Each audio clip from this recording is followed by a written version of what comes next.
Nag-iwan ng casualties at pinsala ang bagyong Maymay at patuloy na pag-ulang dala ng habagat na nararanasan hanggang ngayon sa ilang lugar sa Luzon.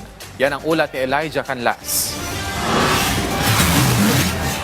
Pumalo na sa 6 na katao ang kumpirmadong nasawi, habang 7 naman ang naitalang sugatan dulot ng pinagsamang epekto ng mga bagyong Luis at Maymay at ng pinalakas na habagat. Ayon sa pinakabagong ulat ng National Disaster Risk Reduction and Management Council o NDRRMC ngayong Sabado. Batay sa opisyal na ulat ng ahensya, 2 sa mga namatay ay mula sa Benguet na natabunan ng landslide. 2 naman sa Rodriguez Rizal, bunsod ng rockslide. Habang 2 rin ang nasawi sa La Union dahil sa pagkalunod at aksidenteng electrocution. Nagtamo naman ng mga sugat ang 7 residente mula sa Baguio City, La Trinidad at Kapangan sa Benguet matapos ang mga insidente ng pagguho ng lupa at isang vehicular accident sa gitna ng masamang panahon. Sa ngayon, umakyat na sa higit 74,000 na pamilya o higit 261,000 na individual ang naapektuhan ng kalamidad sa Regions 1, 2, 3, 4, 9, Car, Mimaropa at Calabarzon, kung saan higit 2,000 pamilya ang kasalukuyang nananatili sa 83 public evacuation centers.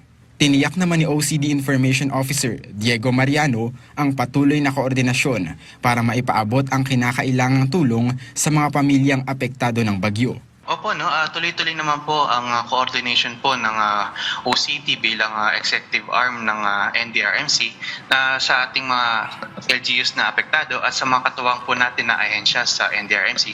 Lalong-lalo na po ang DSWD na siya pong pangunahing ahensya nagbibigay tulong sa ating mga kababayan na nandito po, lalo po nasa ating mga evacuation centers. Umabot na sa tinatayang 105.5 million pesos ang pinsala sa infrastructure, 3.5 million pesos sa agrikultura at kabuoang 120 houses o kabahayan ang naitalang partially at totally damaged dulot ng masamang panahon.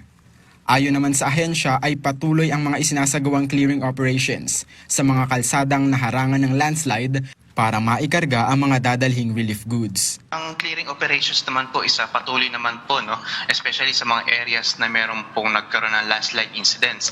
Nandiyan naman po ang ating DPWH, ang mga local government po natin.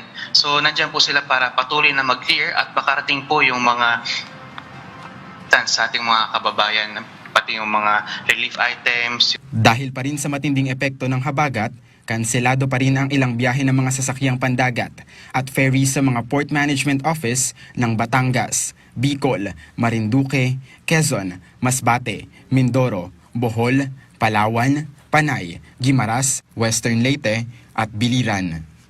Kasalukuyan namang nakapagpaabot na ang pambansang pamahalaan at mga local government units ng paunang relief assistance at interventions na nagkakahalaga ng mahigit 7 milyong piso para sa mga nasalantang pamilya at mga komunidad.